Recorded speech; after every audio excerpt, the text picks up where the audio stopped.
chers invités de l'émission Génération d'Élie, bonsoir. Et pour m'acquitter d'un devoir qui nous est traditionnel, pour nous tous Africains ou Européens d'ailleurs, une culture universelle, c'est dire merci pour tous ceux qui nous ont assistés ou qui m'ont assisté lors, n'est-ce pas, de la disparition de mon fils. Alors je réapparais, n'est-ce pas, devant cette caméra et dans la continuité, n'est-ce pas, de notre œuvre de l'émission Génération d'Élie.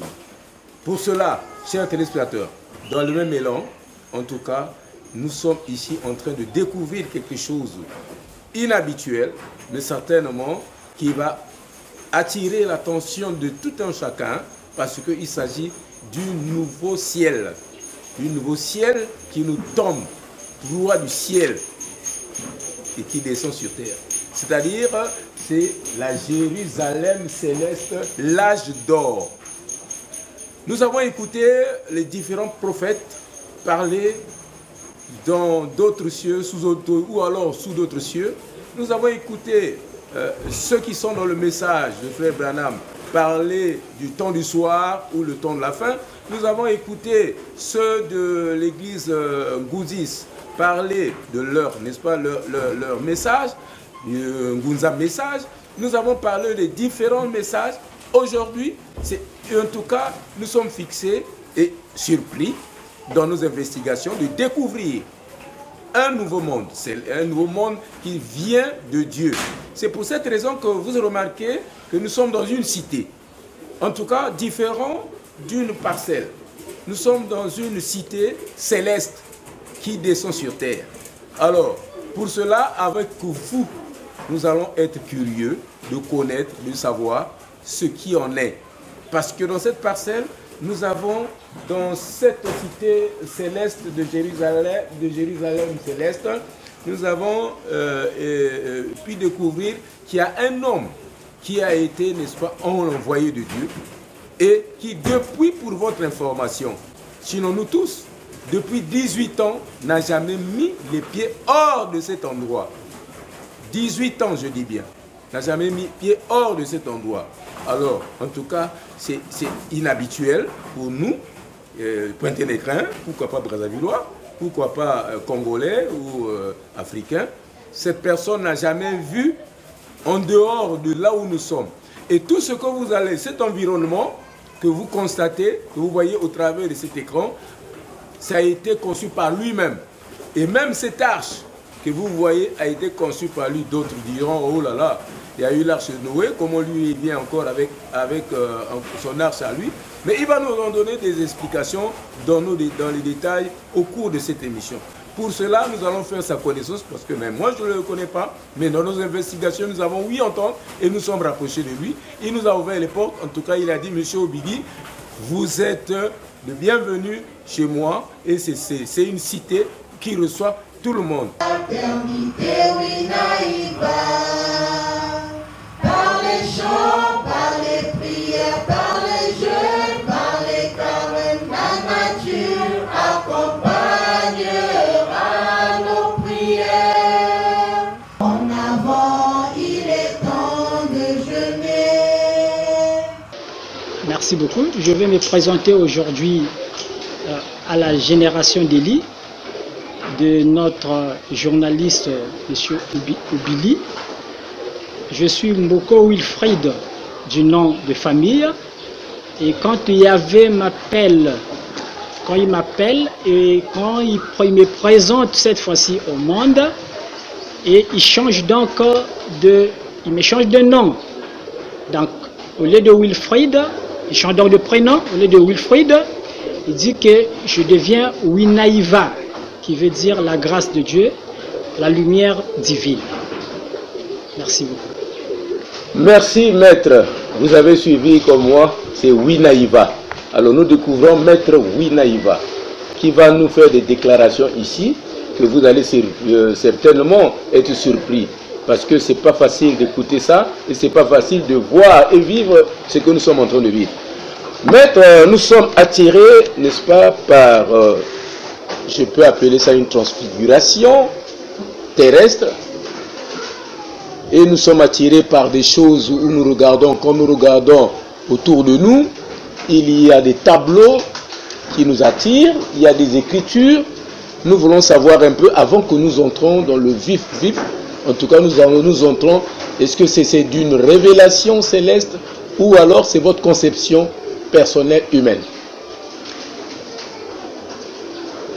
Une conception personnelle humaine ne peut pas déjà arriver à un niveau comme ça, parce que juste déjà en 2016, le 13 novembre 2016, lorsque l'arche a apparu en public, en fait, ceux qui avaient vu, ils avaient bien dit que ce que nous voyons là, on pouvait même réunir les architectes du monde par leur propre intelligence, faire ce que nous avons vu. Vraiment, ce n'était pas possible. Donc, c'est Dieu qui m'appelle. Il m'appelle et il me révèle donc un plan. Et dans ce plan, il me donne l'intelligence et la sagesse nécessaires pour réaliser toute cette grande œuvre qui se trouve en face de vous. Donc ce n'est pas de ma propre initiative que j'ai pu réaliser tout ce que vous pouvez voir, mais c'est Dieu en fait qui me conduit à réaliser tout ça. Nous aurons une série de questions, maître, et nous voulons savoir, dans nos séries de questions, les premières sont de savoir, sont-ils tirés de la Bible ou bien de l'extrême? Bien, tout ce que je fais, tout ce que j'ai présenté au monde, c'est bien tiré de la Bible. Puis c'est le Dieu de la Bible qui me révèle. De la même manière, il avait croisé les Abraham, les Moïse, les Élie, tous les grands hommes de Dieu qu'on a rencontrés dans les Écritures, dans la Bible. Et donc, nous sommes arrivés au temps où, en fait, nous devons basculer dans un nouveau cycle. L'humanité doit basculer dans un nouveau cycle. C'est pour cette raison, autour des années 2000, alors c'est là où ce changement s'était déjà opéré dans les plans célestes. Donc la Lune devait céder sa place au Soleil pour faire rentrer le monde dans l'âge d'or. Et pour cela, Dieu travaille toujours avec un homme. Il travaille toujours avec un homme, mais pas n'importe quel homme aussi. Il faut qu'il soit choisi par Dieu. Alors, j'étais en train de marcher moi aussi, comme tout le monde, dans ce monde. Mais comme Dieu m'a... C'est en quelle année? En 2002? En 2001. En 2001. Je suis rentré ici, dans cet endroit, en 2001. Et donc, quand j'arrive en 2001, Dieu m'appelle. L'appel avait déjà commencé autour déjà des années 98, 99. J'étais tombé malade. Et quand j'arrive en 2001, l'Esprit de Dieu me dit, tu ne peux plus être en contact avec les autres, avec tes frères. Ah, donc tu dois rester dans un périmètre donné. J'étais obligé d'obéir parce que c'est Dieu qui a parlé. Mais ce n'était pas aussi facile, c'était un combat. Parce que, étant qu'un humain, un homme, il fallait chercher sa vie. Et j'avais des projets, j'étais encore très jeune à cette époque, encore peut-être 24, 25 ans. Donc je ne pouvais pas accepter une si grande mission, une si grande charge. Mais comme c'est Dieu, il m'avait choisi pour ça. Et donc il fallait que je reste dans cet endroit pour commencer à recevoir donc les informations et tout ce que Dieu avait prévu pour l'ouverture de ce nouveau siècle qui devait s'ouvrir ici sur terre. Et donc c'est là qu'il me révèle la mission dans le livre d'Apocalypse, chapitre 21 et le chapitre 22. Donc il me dit que ces choses vont s'accomplir maintenant. Je dis, mais comment? J'étais encore un enfant. Comment ces choses vont s'accomplir maintenant? Il me dit, nous sommes arrivés à l'accomplissement du livre d'Apocalypse, chapitre 21 et 22. Bon, il y a peut-être 10 ans, 20 ans de cela, cet endroit n'était pas avec cette décoration que nous voyons aujourd'hui. Ça veut dire que ceux qui rentraient ne voyaient, il n'y avait pratiquement rien ici. Mais il fallait donc rentrer dans le travail. Et donc, j'ai travaillé. Il fallait travailler. Dieu a révélé l'art. Il a donné l'art. Il a donné l'intelligence. J'ai commencé.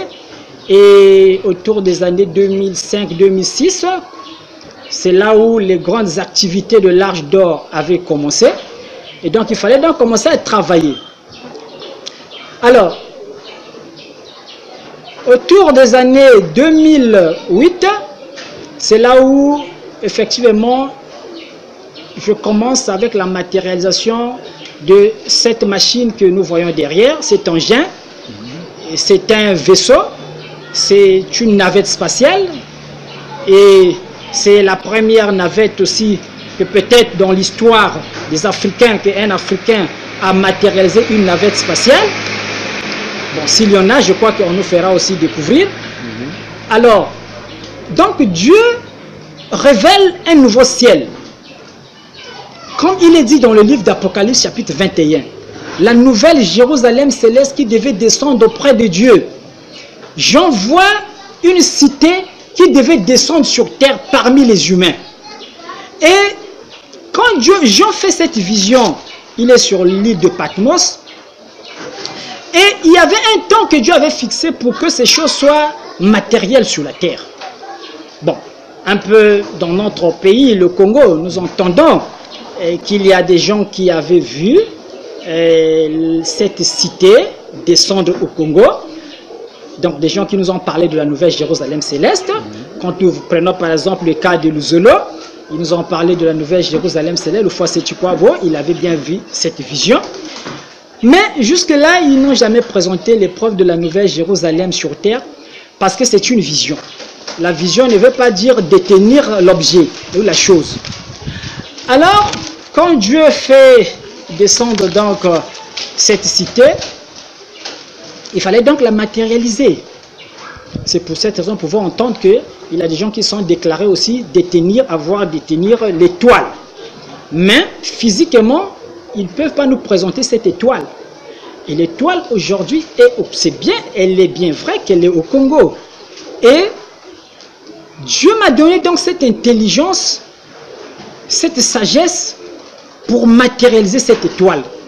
Cette lumière divine qui était descendue dans ce pays qui est le Congo. Donc cette étoile n'est autre que le vaisseau qui est derrière nous. C'est ça qui est l'étoile. Un peu partout, les gens se sont déclarés cette lumière. Alors, qu'est-ce que cette étoile nous apporte? Si c'est une étoile, donc c'est une lumière. Ça veut dire qu'on ne vivra plus dans les ténèbres, on sera dans la lumière. Et dans la lumière, quand on rentre dans la lumière, ça veut dire qu'on ne peut plus souffrir. Ça veut dire qu'on rentre dans la richesse divine. Alors, ce que nous voyons, les tableaux, comme vous avez posé la question de savoir si c'était vraiment biblique, les tableaux, ce sont là les attributs de l'arche de l'Éternel qui est descendue au Congo. Donc de cette étoile n'est autre que l'arche de l'Éternel. Et les décorations, tout ce que vous avez vu dans la parcelle, il y a la montre solaire, il y a le nouveau calendrier, il y a des chiffres, il y a des lettres. Ce sont là les attributs d'une nouvelle civilisation qui descend sur terre. D'ailleurs, on nous a toujours dit que les Congolais, les Africains en général, n'ont pas une civilisation. Et aujourd'hui, Dieu a pensé donc aux Africains. Il nous révèle cette civilisation et il passe par ce pays-là qui est le Congo. Dieu dit, il choisit le Congo, il dit que c'est au Congo que ces choses vont descendre. C'est pour cette raison, mon bien-aimé Obili, pour ne pas aller loin, pour répondre à votre question, tout ce que vous voyez, c'est biblique parce que la Bible dit que ce sont des choses que l'œil n'avait jamais vues, c'est des choses que l'homme n'avait jamais perçues, et c'est des nouvelles choses. C'est des nouvelles choses, voilà pourquoi vous êtes comme un peu étonné. Un peu plus loin, dans toujours le livre d'Apocalypse chapitre 21, Dieu va te dire que, enfin, voici je fais toutes choses nouvelles. Donc il fait des choses nouvelles. Voilà pourquoi, au fur et à mesure que nous allons avancer dans cette émission, vous allez commencer à découvrir petit à petit ces nouvelles choses que Dieu a fait descendre au Congo. Merci beaucoup, Grand Maître Solaire. Et nous sommes ici en train de effectivement, selon vos explications, nous sommes en train de découvrir que nous sommes en train d'avancer et puis nous sommes en train de découvrir un autre monde. Est-ce que c'est pour dire que ce monde naturel que nous avons vécu depuis des années jusqu'à aujourd'hui va disparaître et être remplacé par une nouvelle civilisation que vous apportez? Ou alors, dans la continuité, Dieu fera quelque chose d'extra ou changera des choses? Bien, par rapport à votre question, merci parce que vous reconnaissez que c'est vraiment un nouveau monde qui atterrit. Et dans le plan divin, Dieu est Dieu marche avec l'évolution. Dieu est dans l'évolution des choses. Lorsque nous prenons la génération d'Abraham, quand on repart à la génération de Moïse, ce n'est plus le même peuple que nous avons aujourd'hui. Ce n'est plus, en fait, la même civilisation qu'avaient les fils d'Israël dans cette époque, celle que nous voyons aujourd'hui. Aujourd'hui, il y a des portables, il y a l'Internet, il y a des portatifs. Et donc, au temps de Moïse, on n'avait pas tout ça. Ça veut dire que Dieu a fait évoluer l'humanité. Donc, cette humanité dans laquelle nous sommes plongés aujourd'hui va aussi évoluer. Voilà pourquoi ici, il s'agit de placer les bases, les fondements de cette nouvelle civilisation. Et en plus, elle va grandir. Une civilisation naît, elle grandit et elle meurt. Donc, c'est pour vous dire que ce nouveau monde qui est descendu sur Terre, qui prend ses sources au Congo-Brazzaville, va grandir. C'est une civilisation qui va grandir, c'est une nouvelle civilisation. Jusque-là, vous n'êtes connu qu'à Pointe-Noire. Bon, nous sommes encore connus qu'ici à Pointe-Noire, oui. Ici à Pointe-Noire. Vous communiquez à partir de cette nouvelle civilisation que vous avez reçue de la part de Dieu. Vous transmettez parce que peut-être qu'il y en a qui veulent bien découvrir ou bien savoir se rapprocher de vous. Oui. L'arche était sortie en 2016, le 13 novembre 2016. Et après, il y a eu un temps comme d'accalmie. Et c'est Dieu. Dieu travaille dans le silence, dans le secret.